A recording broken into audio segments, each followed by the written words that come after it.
pessoal, essa semana aqui no Casão Pode Tudo eu vou receber um cara que eu tenho um carinho muito grande por ele, muito meu amigo, é um irmão na realidade. Fizemos já várias coisas juntos, inclusive ir no cinema assistir um show de soul. Então eu tô aqui com o Rapin Hood. Salve, Casão, satisfação. Eu que agradeço, meu irmão. Troca de ideia. Não, você tá a caráter, né? Eu ia falar com você assim, o que eu vou falar com ele? Vou falar de hip hop, vou falar de música, vou falar de Corinthians, vou falar de sociedade, de racismo, mas você tá uniformizado do Corinthians. Sim, você então, pra mim é uma referência corintiana, né, Casão? Quando surgiu esse Corinthians na sua vida? Pô, desde garotinho, né, que quando eu nasci em 1971. Então o Corinthians vivia aquela fase que falavam que era uma fila, que não tinha títulos, e eu via aquela festa de 77, né? A invasão de 76 e aquela festa de 77. Eu tinha 6 anos de idade, mas já lembro daquela atmosfera e, assim, foi algo que me conquistou, né?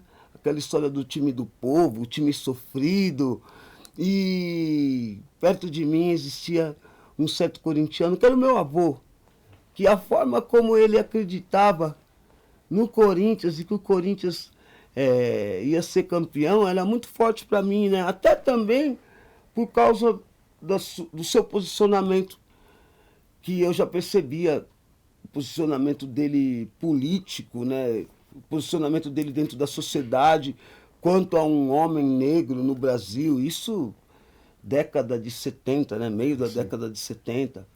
Então, para mim, assim, com certeza, o primeiro time mesmo que eu prestei atenção legal, que eu vi jogar, foi a Democracia, né, Casão? Era muito louco.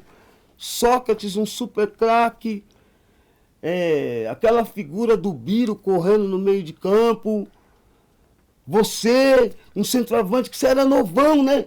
Então, era... Mais próximo da molecada, sim, né? Sim.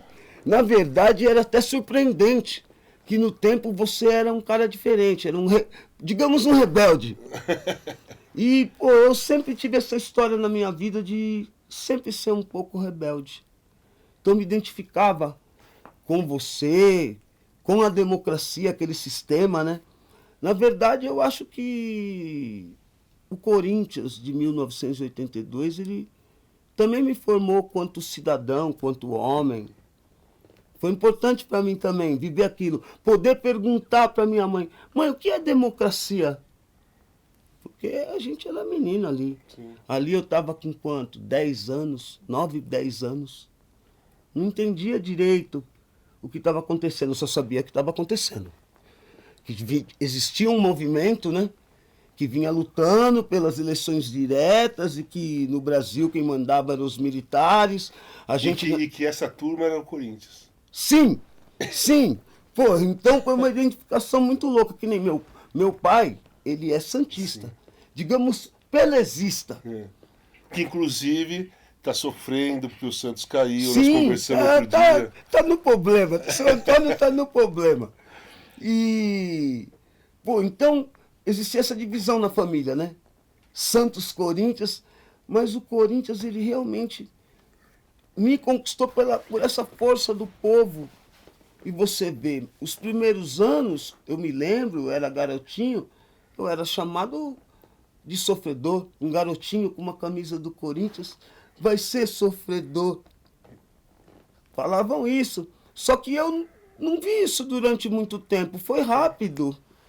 77... Já acabou a brincadeira. Então foi assim uma mudança. E depois essa história da democracia foi algo bem forte. De ter também homens negros ali. Sim, Vladimir, Taliba. Zé Maria, Taliba, sim, Mauro. Tinha vários ali sim, representando a democracia de verdade. Você falou uma palavra que eu acho que tem a ver com a gente, nós dois. Você falou da rebeldia. Sim. Né? Você acha que a gente que é da periferia, que a gente cresce naquele meio que você pode ir para cá, você pode ir para cá, aquela coisa, tudo passando na nossa cara. Você acha que a gente da periferia, independentemente de ser branco ou preto, precisa ser rebelde para encarar a sociedade do jeito que ela era, do jeito que ela é, mas do jeito que ela era na nossa época lá? Sim, eu acredito que, na verdade, a rebeldia, no nosso caso, era ser diferente. Sim. No nosso país não podíamos ser diferentes. E isso não é legal, a pessoa não poder ter opinião, não poder Se vestir do escolher. jeito que quer, ouvir o som que quer. Isso não é legal, cara. Eu não curto esses assim, sistemas ditatoriais. Eu não curto isso. Eu acho que o ser humano ele tem que ter a livre escolha, livre-arbítrio, de poder seguir a vida dele. Lógico que sem fazer merda, né, mano? Você é daqui região, eu sou da Zona Leste. Eu sou Zona Sul, Ipiranga, mas do lado da Leste. Coladinho. Como foi a sua infância ali? Quando que você entrou pra música, pro rap, né? Sim. Pra black music? Nós somos, pra quem não sabe, fui eu e o rap no cinema assistir um festival Woodstock Negro de 1969, Muito que é bom. o Summer Soul. Fui eu e ele no Exato. cinema, ganhou o Oscar de melhor documentário Sim. 2 anos atrás. Quando lançou, nós fomos assistir. Então, você não é só o hip hop, você é a música Sim. inteira.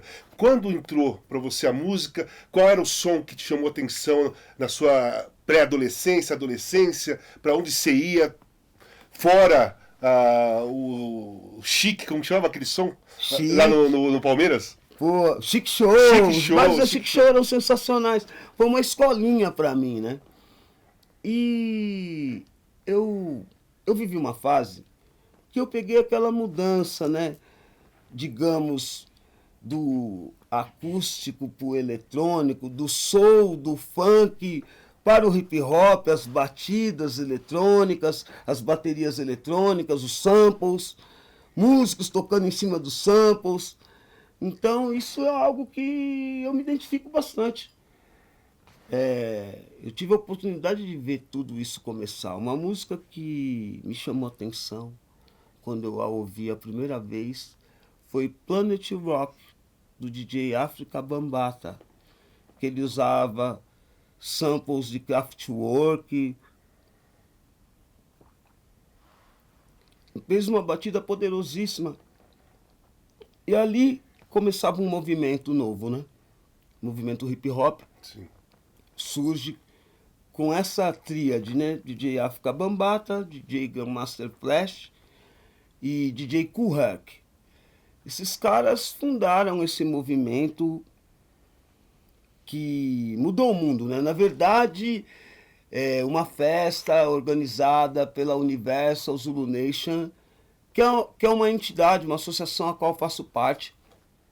E em 12 de novembro de 1973, os caras começaram a fazer sound systems, bailes black em Nova York. O rec veio da Jamaica, África Bambata já estava ali, já vinha de uma sequência de tocar com James Brown.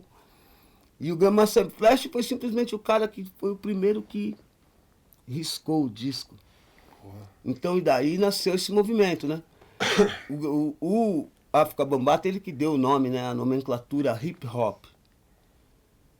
Então é uma cultura que você vê. Eu não sabia que eu estava entrando nessa cultura.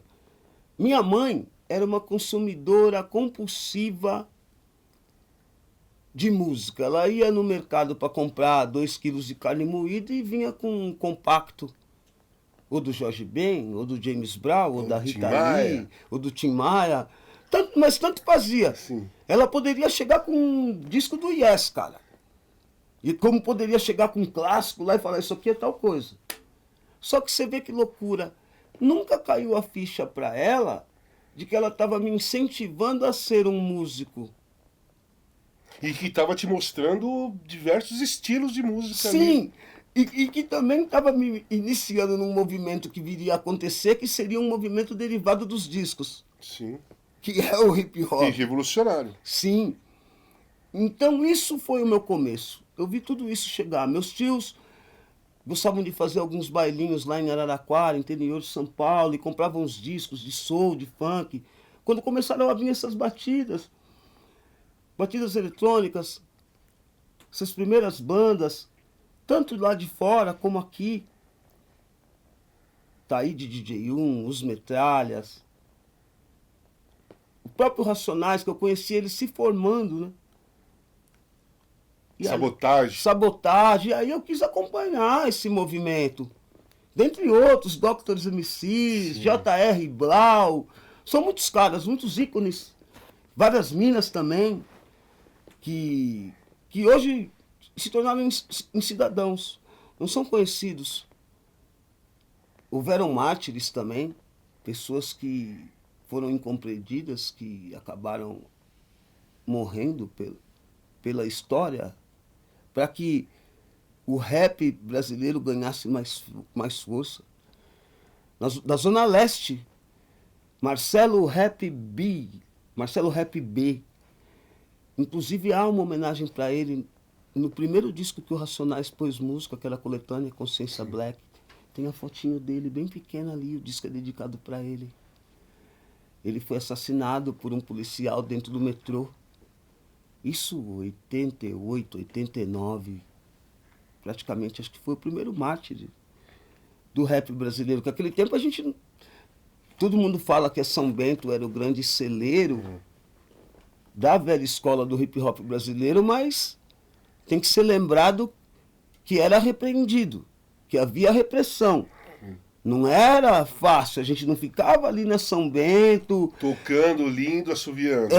Tinha uma resistência da parte da sociedade... E entender o que a gente estava fazendo lá. Para eles éramos todos trombadinhas... Todos marginais. Marginais, e que fazíamos essa música de rimas, que era uma música de baderneiros, de maloqueiros, enfim, de marginais.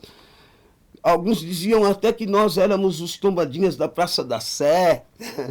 E as pessoas nem imaginavam que a gente vinha das periferias para lá, enfim, se reunia ali. Para tocar, para cantar, sim, a troca de informações sobre esse movimento que, para nós, no nosso tempo, não existia o Google, né?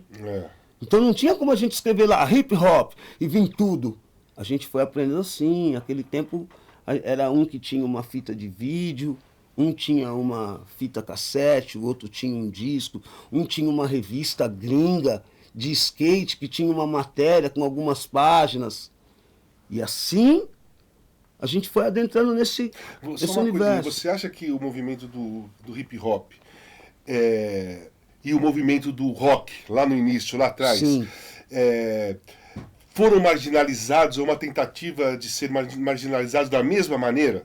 Cada um de uma forma, mas teve uma resistência reacionária da sociedade nos dois movimentos, porque percebiam que dali ia sair coisa importante, não só na música, mas no comportamento do jovem. Sim, tanto é que eu percebo que desde sempre houve essa parceria, né? Clássicos como Walk This Way, Run DMC, Aerosmith. Aqui no Brasil temos o Grupo Ira, o Nazi. Pô, um cara chamado Nazi, irmão. Ele produziu as primeiras faixas de Itaíde DJ1. Um dos primeiros álbuns, um dos pilares conceituais do rap em São Paulo, rap no Brasil. Então eu acho que essa parceria ela já é da antiga, né? Acho que são discursos... Você acha que esse movimento entende o outro? Sim. Porque em épocas diferentes passaram pela mesma resistência, pela mesma tentativa de evitar que isso evoluísse. Você acha que essa... Por querer mexer nas mesmas feridas, talvez. Sim. Acredito nisso. Acredito nisso, que algo maior, ou que se acha maior, né? Porque maior que a força do povo, eu acredito que não há. Se o povo realmente quiser uma mudança, quiser fazer acontecer, ele faz. E eu acredito que um dia podemos até não estar mais aqui, Casão, mas a gente vai ver mudanças. Vão acontecer ou para os nossos filhos, ou para os nossos netos. Os conceitos básicos que até para a gente entender demoram anos. O Rap, como está o movimento negro hoje no Brasil, não só musical, mas de sociedade, de uma luta antirracista, de uma luta de espaço, né, de respeito e de igualdade? Como você vê isso? Porque continua muito grave. né? Sim. A sociedade O problema preconceituosa. continua, insiste, né? Continua. A luta é diária. É diária. Mas como você vê hoje? Como tá esse movimento para você? Algo que eu tenho gostado de ver, Casão, é o empoderamento. É uma saída de uma sombra onde a gente está aprendendo a usar os veículos, está aprendendo a denunciar, está aprendendo a viver, está aprendendo a trabalhar, está aprendendo a conquistar, a não se ver mais como derrotados, que não tínhamos chances, e a se ver como homens do mundo, homens de negócios também, empreendedores, enfim. A mulher preta também se empoderando, encabeçando projetos, invadindo o mercado, denunciando tudo que acontece contra ela. Isso eu vejo que essa mudança ela realmente aconteceu. Eu observo, olhando a pessoa que eu mais observei, a mulher preta, a mulher negra que eu mais observei, foi minha mãe, né, a Dona Beth. Ela era uma mulher nascida no final da década de 40, 1947, década de 60, Celi Campelo cantando Toma o Banho de Lua, ela tinha 20 e poucos anos. E era uma pessoa que eu conversava muito com ela, de como era aquele tempo, como aconteciam as coisas naquele tempo e o que temos hoje. Você foi um cara preparado pela sua família para enfrentar tudo que uma pessoa preta enfrenta dentro de uma sociedade racista como é a nossa e como é a sociedade mundial? Graças a Deus fui, Casão.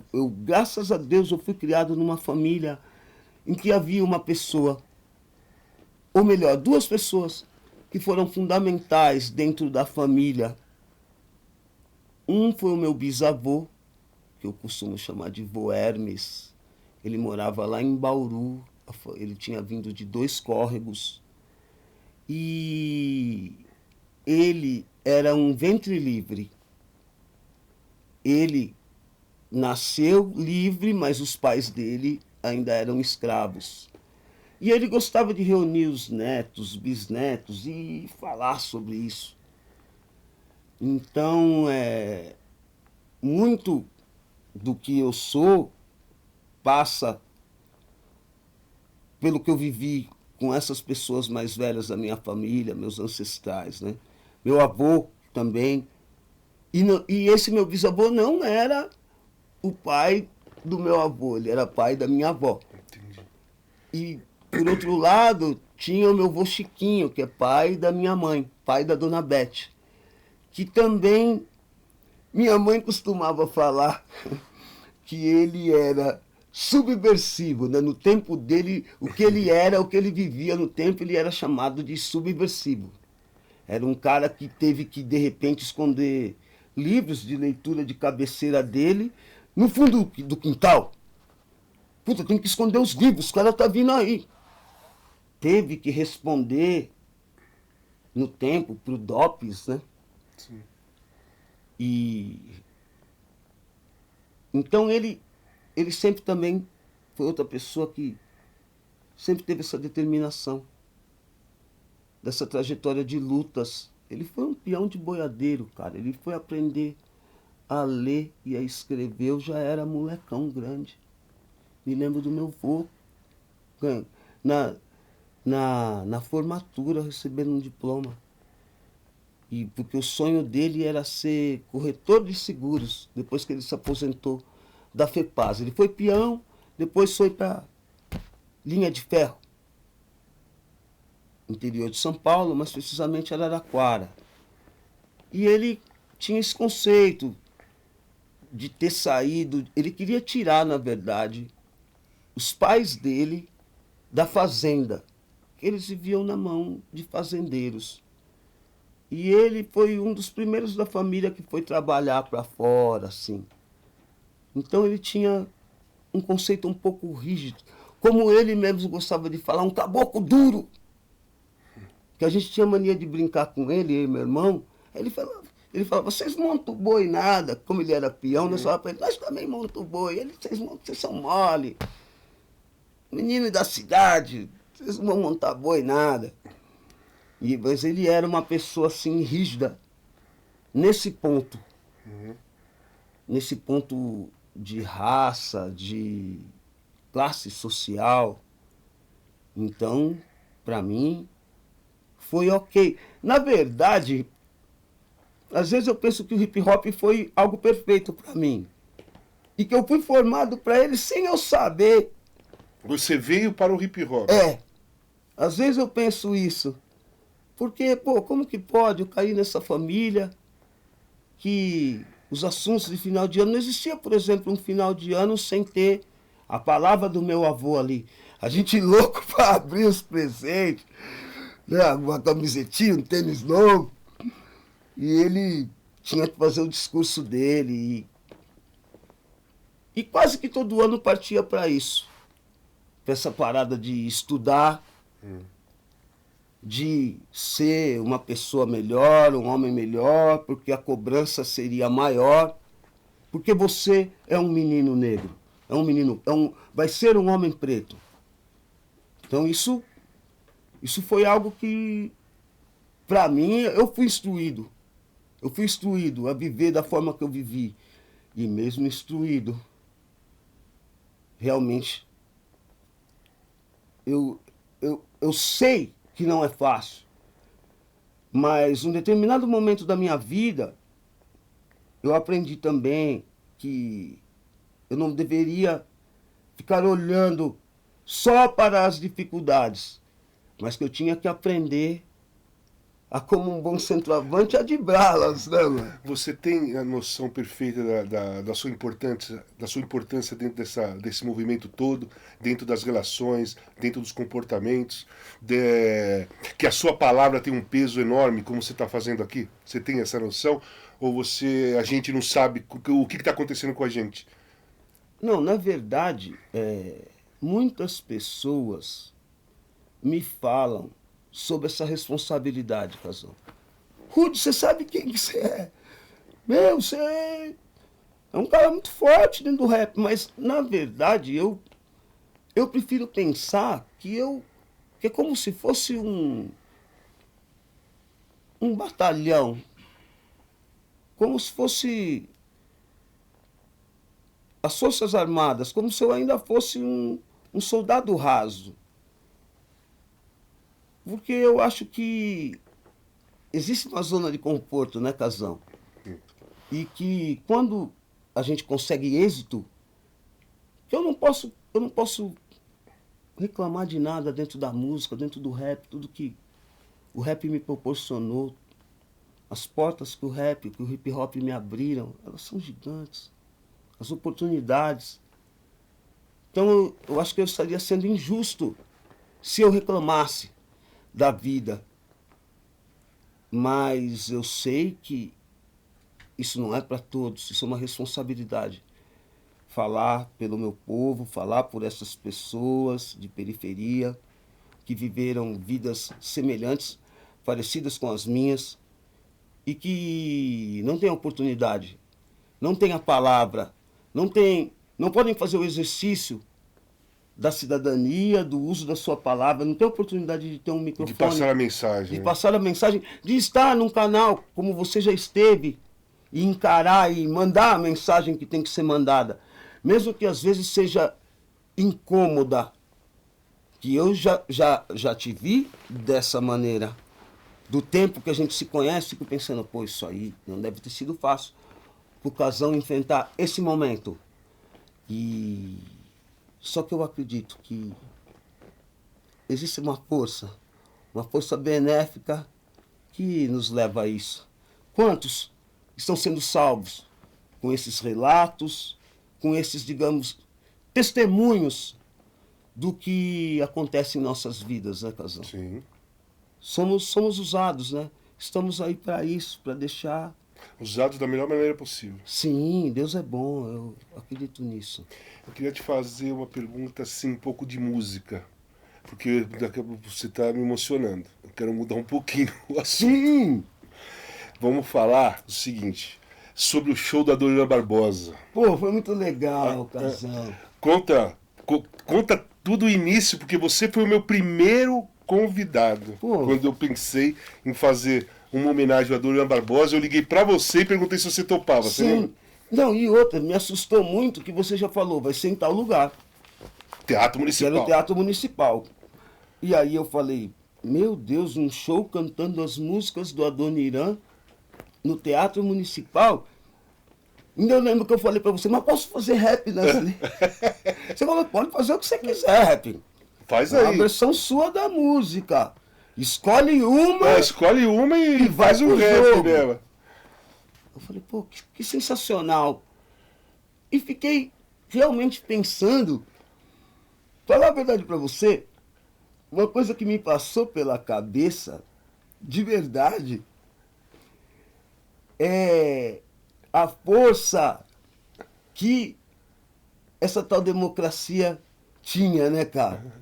Pô, a mente de vocês, a ideia de fazer shows, de se comunicar com o povo da cultura, porque antes disso, não porque eu seja corintiano, porque aquele tempo, diferente de hoje, tínhamos muitos bons times de futebol no nosso país. A gente ia ver o Corinthians jogar contra... Mas o adversário era pesado. contra o Santos do Juari, do Ailton Lira, do Papinha. Era complicado, do Pita. Aí pegava o tricolor, era o Zé Sérgio Chulapa. Era complicado, não era tão fácil. A gente ia para a Copa com 2 times e deixava mais 3, 4 aqui. Era outros a pegada tempos, era outros essa. tempos. A pegada era 1000 graus, toda quebrada tinha cara que jogava bola, tinha campinho. Existia uma certa filosofia diferenciada sobre o futebol na bola. Que inclusive, sabe onde eu senti a mesma atmosfera quando eu fui para lá? Hoje em dia, na África, cara. Pô, É bem parecido com aquele É Brasil muito. É. daquela fase. bem parecido. Sim, muitos campinhos de futebol, a especulação imobiliária ainda não chegou, está começando ainda tudo. E eu percebo isso, né, Casão? E você acha que, por eu vir da democracia corintiana, por ter aquela ligação com a cultura, a ideia de fazer essa homenagem à Adoniran Barbosa, Sim. convidando gente de vários estilos, era ousada, foi ousada, foi sim. corajosa. Eu achei que... Eu fiquei pensando no poder que teria se tudo tivesse continuado daquela mesma forma. Se tipo assim, se o Sócrates não tivesse ido, se a Direta Já tivesse vindo... Passado.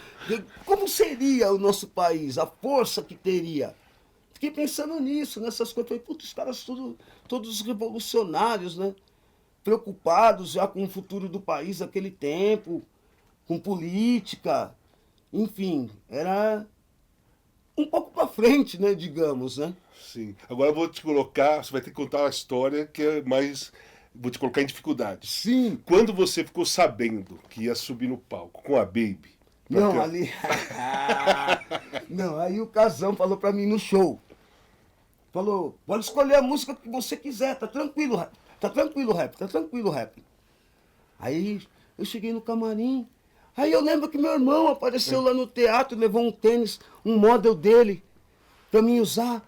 Ô, trouxe um tênis novo pra você. Eu falei, puta, eu vou usar no show. Aí eu lembro que você veio lá, conheceu meu irmão. Aí você falou, tem um negócio pra te falar, rap. Eu falei, o quê? Você vai cantar com a Baby. Eu falei, você comunicou isso pra ela? A primeira pergunta. Não, rap, você não tá entendendo. Só faltava falar com você. Aí eu falei, pô, legal. Mas a Baby canta muito, cara. Ela vai querer a voz da mulher. Para, rap, você vai cantar com você, vai tirar de letra, cara. Fica Vamos lá, tranquilo. vamos ensaiar. Vamos lá, já. Ela tá aí. Foi legal. Mas Pô, no fim, foi e o lance surpreendente. foi surpreendente não, foi a dupla que o público mais vibrou. Sim, foi Não com as surpreendente. músicas, o espetáculo todo foi legal, mas o inusitado de ter Sim. o rap Hood do rap com a Baby cantando uma música que você entrou com um rap, você lembra do Nossa, ensaio? Ela falou assim, ó, você vai ter sim. que fazer isso, hein? Sim, e eu faria novamente, eu gravaria. Pô, foi bem legal. E ela canta demais, Casão. Ela Uma canta oportunidade realmente única de estar ao lado dessa profissional. Foi uma honra para mim. Novos Baianos é uma referência também. Claro. Para mim, eu tenho um avô, pai do meu pai. Ele é de descendência baiana. Eu também trago isso no meu sangue. Então, para mim, foi muito louco cantar com ela. Eu já conheço a história da banda. Já sempre gostei da voz dela, de muitas músicas dela. E você, como tá hoje O que você vem fazendo? O que você tá fazendo, rap? De música, de Sim. som, de movimento? Quero saber de qual tá sendo o seu movimento hoje. Sim, agora eu gravei 2 álbuns. Nessa de pandemia, eu comecei um pouco antes da pandemia. Aquele do São Jorge, com o Jorge Benjó? Sim! Com o Jorge não foi um álbum todo. Foi, Sim, já a foi gente aquela ficou música. 2 anos trabalhando numa música, que é a música que chama O Guerreiro da Capadócia. É. E que fala de você também. Eu fiquei muito feliz porque foi o partido do Jorge, né? Pô, você foi. Só pra explicar a história, o rap foi me mandando.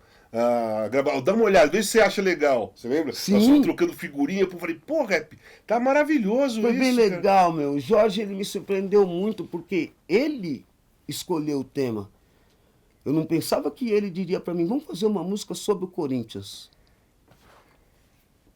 É isso, rap. Você tem que ser uma música pro Corinthians, cara. A sua cara, o Corinthians. E, na verdade, eu não percebi, mas teve um dia que houve um encerramento de uma missa que o padre Marcelo foi rezar no Parque São Jorge, que foi feito pelo Jorge Benjó. E ele, nesse dia, ele falou, vou ficar no clube aqui com você, você vai me mostrar seu clube. Na verdade, naquele dia, ele concebeu a ideia de fazer a música. Mas eu nem percebi, só depois, quando ele falou, a gente vai fazer uma música pro Corinthians. A música se chama O Guerreiro da Capadócia, tá em todas as plataformas digitais. E é legal pra cacete, hein? Pode colocar que quem não ouviu pode Foi ir uma atrás. honra, meu. Gravar com ficou ele. Eu sou legal muito pra fã do cacete. Jorge, meu. Jorge é demais, sou muito fã do trabalho dele. E eu fiquei muito feliz de poder gravar uma música com ele, imortalizar a parceria musical com ele, pelo fato que eu sou muito fã dele. Com quem mais você transitou sem ser do pessoal do rap? Pô, a Baby foi lá no Teatro Municipal, o Jorge. Quem mais que você transitou? Do rock, enfim.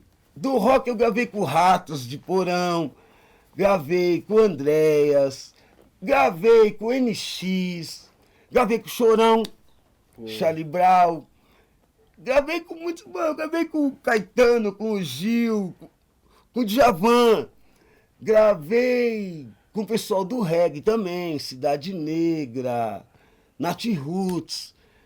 Às vezes eu penso que Deus foi muito bondoso comigo, Casão. Que... Não, você é muito talentoso, rap. Você é muito talentoso, você é um cara gente boa pra cacete. Por isso que as portas abrem pra você, cara. Deus abençoe, Casão. Acho que Deus sabe o que faz. Nessas horas eu me lembro dos mais velhos da minha família, pessoas que me guiaram, né, cara? De um DJ que eu conheci, eu tinha... A gente já saiu da pergunta, eu não sei nem mais onde a gente está. Vamos nessa. Mas tem um DJ, né, que fez com que eu acreditasse que podia galgar uma carreira cantando rap, que é um cara chamado Natanael Valêncio. Que esse cara foi o cara que viu eu cantando com 14 anos em um baile, lá no Esporte Clube São Bernardo, em São Bernardo, e falou, pô, você tem família, pai e mãe, eu preciso conhecê-los. E ele começou a me levar para cantar num baile, em outro baile. E praticamente me formou nesse ofício, né, da música, de cantar rap, assim. Porque aquele tempo o rap era muito discriminado, né? Então, não tinha a visão de fazer carreira cantando rap. Tipo assim, você canta rap, mas você vai trabalhar com o quê? É. Era meio a pergunta, né? Que a família fazia pra mim, mas rap foi um baita caminho, cara. Vem cá, e o pessoal de fora? Quem que você curtia do rap? Porque assim, eu gosto de rap, você sabe, a gente já conversa com o Sim. rap há muito tempo. E eu gosto pra caramba do Notorious Big, né? Big Small. Eu também gosto Tupac dele. O Gordão também, era muito mas- bom. mas- Esses dois eram gigantes, meu. Por isso que talvez tenha batido de frente. Os dois eram muito grandes, muito grandiosos e representavam duas cidades Dois gigantescas. lados, né? E lá tinha muito forte essa parada da batalha dos MCs. Mas a banda lá de fora que é uma referência pra mim é o Public Enemy. Eu amo essa banda, eu amo esses rappers. O discurso deles, né? Me fez ser quem eu sou, Casão. Essa referência dos ícones negros, né, cara? Martin Luther King, Malcolm X, a história do povo negro, James Brown. Movimento Black Power. Sim, pô, esses caras trouxeram tudo isso pra gente, cara, porque a gente não tinha, cara. Digamos que assim, a primeira vez que eu vi televisão e me identifiquei, eu via quem? Michael Jackson, cara. Tinha um outro grupo americano que chamava New Edition.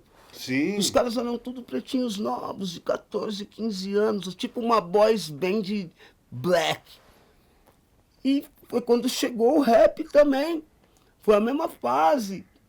Os caras dançando breaking, né? Sim, o break foi no começo, foi Sim, tudo foi antes. foi uma evolução, né? Sim, chegou. O break chegou antes. Chegou antes, a dança, a gente se impressionou pela dança e a música, aquelas batidas mais pesadas, os bumbos e as caixas mais pesados, que já era a bateria eletrônica, né? Sendo usada com samples. Já era o comecinho de tudo. O que estava... Aqui no Brasil, Erasmo que dizia que a gente estava 10 anos atrasado, né? Sim. E foi mais ou menos isso, né? Se você for ver, eu era garoto, passava naquele programa Barros de Alencar, era mais ou menos começo da década de 80, 82, 83. Lá os caras já vinham na batida desde 73, né? Lá, tinha aquele programa Soul Train, não era? Sim. Soul Train, Que foi uma raiz também daquele festival que a gente... Sim, do Summer Soul. Sim, muito louco.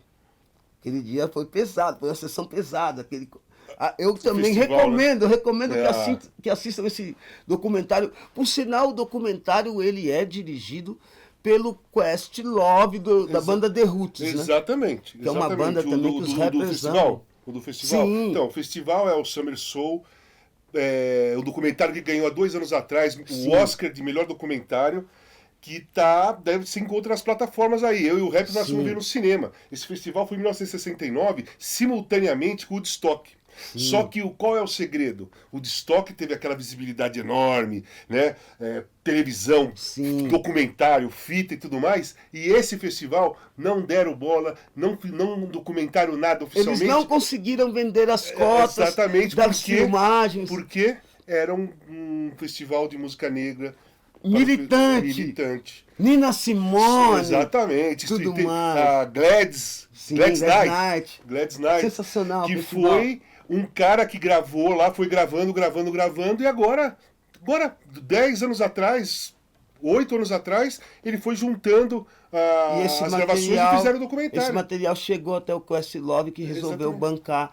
E você sabe que o The Roots é uma banda que muito me ajudou aqui no Brasil, para que as pessoas mais aficionadas do hip hop e do rap entendessem o meu trabalho, sabia? Ah, é? Porque o The Roots foi a primeira banda, assim, que realmente aconteceu mundialmente, eles fazendo som acústico, né? Tirando o som vivo mesmo ali, bateria, baixo, guitarra, percussão, teclados, né?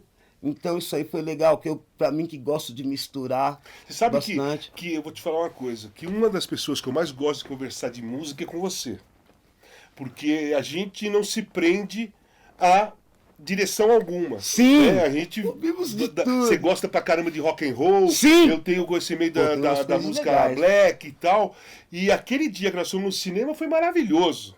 Você lembra? Porra, nós ficamos de bobeira olhando aquele festival que a gente não acreditava, porque era inédito, eu não tinha visto, eu tinha visto a propaganda. Eu chamei o Rap e falei assim, ó, Rap, tá passando um festival aí. É o último dia, Rap, não pode deixar de ir. Vai acabar, é o último dia. Eu lembro que o Average também tá nesse documentário, Sim, né? sim. A super banda também. Mas é que também tem muitas bandas de vários estilos, né, cara? E o que você está criando hoje? Qual está sendo o seu movimento agora? Hoje eu... O que você está vendo para frente aí? Então, no começo da pandemia, eu estava gravando um álbum chamado Os 10 Mandamentos, que, na verdade, está em processo de finalização também. Só falta mixagem, um ou outro instrumento que talvez ali na hora a gente tiver algum estalo. Mas praticamente é um álbum que está quase todo pronto. É um álbum produzido pelo Renatinho Neto, que é o brasileiro que tocou com o Prince, né? Sim, pianista, tecladista. E também os sambas com rap feitos pelo maestro Rio do Hora. Então, assim, musicalmente foi uma super viagem para mim trabalhar com esses dois maestros, com essas duas visões. O samba com rap,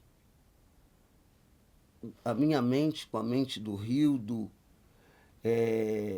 os beats de rap com a mente de um cara que fez grooves com o Prince, a visão dele, o cara que morou lá fora, que tem uma mão diferente. Ali, a hora que tá atacando o piano, o teclado, os grooves. E foi um bom mergulho, porque foi a primeira vez que eu fiz um disco temático. Cada música, um mandamento. Não cobiçai a mulher do próximo. O nome da música é Ela Não É Mina Pra Você. Ainda posso substituir por Ela Não É Nega Pra Você. Estou estudando. Mas foi legal esse mergulho. E um mergulho tentando dar uma olhada assim, meio que geral, sem pender para os lados. Ao mesmo tempo que eu estou falando com as ruas, eu estou falando com pessoas que são aficionadas religiosamente. Na verdade, eu acho que não vim para ensinar, vim para confundir. Eu tenho a minha visão, não quero que ninguém tenha a minha visão, a mesma visão que eu por obrigação. Essa é a minha visão, a minha versão dos 10 mandamentos. Do que para mim são esses 10 mandamentos, essas 10 regras, essas 10 linhas. E foi um bom mergulho. E no meio de toda essa confusão de fazer esse trabalho, foi um super mergulho, ler livros, ler também a própria Bíblia, tentar entender de verdade o que eram esses 10 mandamentos. Eu, musicalmente, entrei numas também de entender que música seria a música que estaria ali mais perto. Uma grande besteira, né, mano? Porque todo tipo de música, eu acho que o cara pode fazer. Qualquer tipo de adoração também. Sim, Existem claro. pessoas que fazem vários tipos de adoração. Tem pessoas que falam várias loucuras, que puxou o disco da Xuxa ao contrário, o disco é satânico. Rap, eu tenho um quadro aqui que é o seguinte, virando o jogo. Sim. Então vai virar o jogo. Você vai poder fazer perguntas para mim, 2, 3, de curiosidade sua. Agora, quem entrevista é você e eu respondo. Pô, isso é legal, hein, meu? Pô, isso é sensacional, meu. Pô, te perguntar, tem uma coisa que eu quero te perguntar. Fala, meu. Quando você foi chamado nos juvenis, né, para treinar com o time de cima, Sócrates já estava por lá, certo? Sim. Como foi para você, de repente, virar esse parceiro, além de um pupilo, um parceiro desse cara chamado Doutor Sócrates, que esse personagem é um outro personagem que eu vejo como uma pessoa bem diferente, né? Pô, Muito diferente de tudo, né? De tudo. Então, cara, é assim, eu cheguei no Corinthians em 75. Eu nasci em 63, então eu peguei boa parte do tabu do título. Vi o Corinthians perder em 74 pro Palmeiras, meu pai jogando radinho na parede e tal, e vi o título de 77. Eu já estava no Corinthians jogando dente de leite. E aí, obviamente que o meu primeiro ídolo daquela nova geração depois do título era o Palhinha, né? Sim. Palhinha, cara. Aí, em 79, Palhinha e Sócrates. Magrão chegou em 78, já formou Sócrates e Palhinha a dupla. E eu subi em 79 para começar a treinar com o Corinthians, né? Eu subi com 16 anos. E, cara, pra mim era assim, eu era um cara de arquibancada. Eu era um cara que ficava na grade, acabava tendo o juvenil e ia na grade pra ver os caras ficar treinando lá no Parque São Jorge e tal.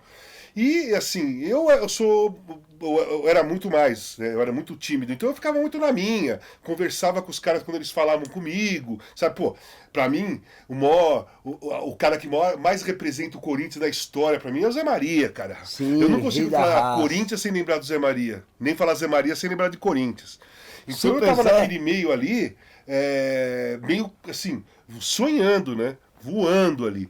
E quando depois que eu voltei em 82 pro Corinthians e comecei a jogar com o Magrão e a coisa entrosou, nós viramos amigos e tal, foi uma coisa muito estranha. Porque nesse meio de caminho eu fui para Poços de Caldas jogar na Caldense em 81. E a seleção brasileira foi treinar em Poços de Caldas uma semana. E teve um jogo, seleção brasileira e Caldense. Né? E eu entrei, nós entramos pra jogar no estádio e tal, e o Magrão tava lá, eu nem fui perto, nada, falei, pô, o cara, nem sei se ele lembra de mim, nem nada. Aí o Magrão passou perto e falou assim, e aí, garoto, tá tudo bem aí? Falei, pô, tá tudo legal, tudo certo, tal. Eu tinha 17 anos, sabe? Treinei com ele um pouco lá em 79, 80, 81. Ele me cumprimentou, perguntou de mim, que já foi. Caraca, o cara lembra de mim. Como foi o Palhinha. Eu joguei Caldense e Atlético Mineiro no Mineirão, eu fui lá no vestiário, tinha o Palhinha e o Vaguinho lá. Quando eu entrei no vestiário, o Palhinha me viu e já falou pro Vaguinho, ô Vaguinho, ô Melão, que era o apelido do Vaguinho, ô Melão, olha quem tá aí, ó o garoto aí. Aí os dois já vieram falar comigo, eu já falei, caramba, os caras lembram de mim, sabe? Legal. Eu comecei, aquilo foi muito emocionante pra mim, porque além de torcedor do Corinthians, eu tava no juvenil, tinha treinado com os caras, mas eles não tinham obrigação de lembrar de mim. Sim. Eles lembraram, e o Magrão também.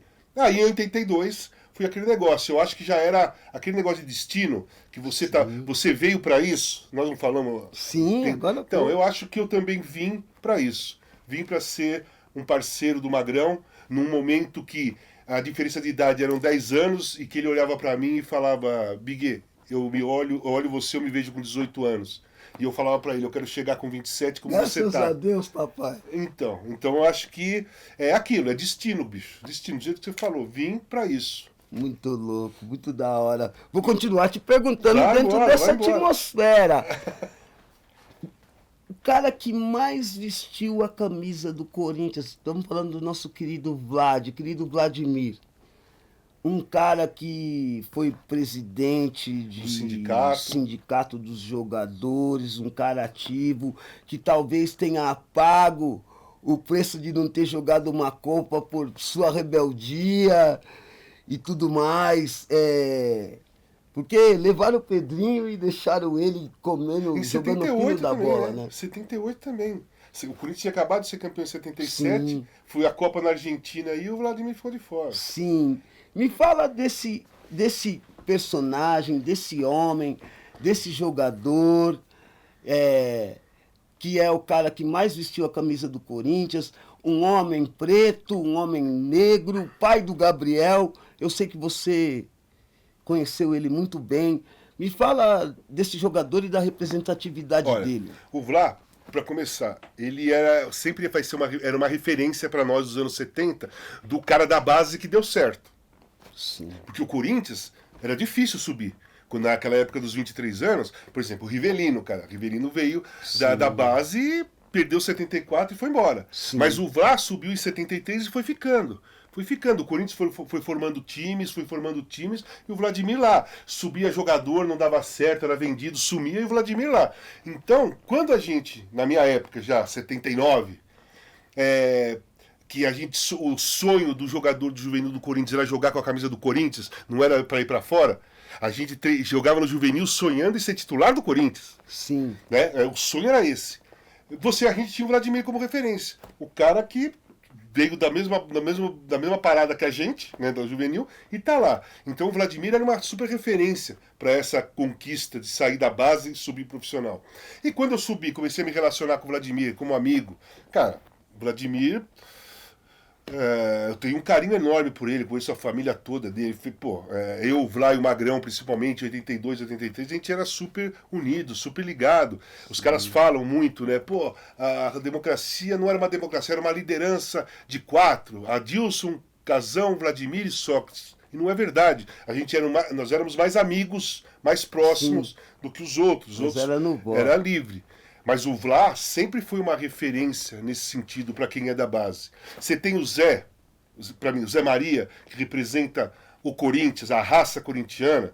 Eu tenho o Rivelino, que é o maior ídolo meu da história do futebol e para mim o maior craque do Corinthians. Eu tenho o Magrão, que é o meu maior parceiro e o cara mais genial que jogou com a camisa do Corinthians. Mas você tem o Vlá, que representa a base. Sim. Você tem o Vlá que você olha e fala assim, o Vlá é o nosso representante, né? Da nossa época é o Vlá. O Vlá representava a gente. E é legal porque eu subi, mas virei centroavante, fui campeão, fiz gols, fui artilheiro e sou da base. Botou fogo do time. Eu sou da base, né? Essa. Legal, Agora, Rap, eu tenho outro quadro aqui que é o seguinte. É o lado B. Sim. Você, como é músico, você gosta de vinil, né? Você tem vinil. Muito, então tem o lado A e tem o lado B. Né? Tem o lado A. E o lado A é sempre mais conhecido, né? As pessoas tocam mais o lado A e tal. O lado B, as pessoas não conhecem tanto. Qual é o lado B do Rappin' Hood, cidadão brasileiro? O lado B do Rappin' Hood? Eu nunca pensei nisso, mas talvez o meu lado B seja a forma como eu convivo com a minha comunidade, com os meus amigos, com as pessoas às quais eu fui criado e que eu me relaciono. Eu acho que esse é o meu lado B e, na verdade, às vezes parece que eu gosto mais de ouvir o lado B que o lado A, mano. Eu amo estar ali. O lado B é mais legal. Eu amo estar ali com os meus amigos, à vontade, pessoas que me conhecem de infância, falar desses jogos que a gente assistiu, a gente era molequinho, a gente jogava botão gritando o nome dos jogadores e tudo. Casão, é algo que eu curto fazer. Eu também. Eu tenho um grupo de amigos desde a infância. Falei até aqui, agora há pouco, que sei lá, hoje talvez não seja o meu lado B, seja até um pouco de lado A. Né? Eu acho que o meu lado A passou pro B e o B passou pro A. Sim. Mas é isso também, é a gente da periferia, né, Rap? Eu sou da periferia, você a gente é ligado àquela raiz ali. Nós não perdemos a nossa raiz. Eu acho que isso é um segredo da gente estar aí no cenário andando adiante. Sim, não perder a raiz, né? Como os jogadores de futebol que perdem a raiz muito cedo hoje. Sim. Mas isso é outro papo. Eu quero te agradecer. Eu que agradeço, Casão. Pra mim foi uma prazer. Satisfação, uma honra. Tô feliz pra cacete. Você sabe que você é meu. Você mora no meu coração. É isso aí, Rappin' Hood. Satisfação.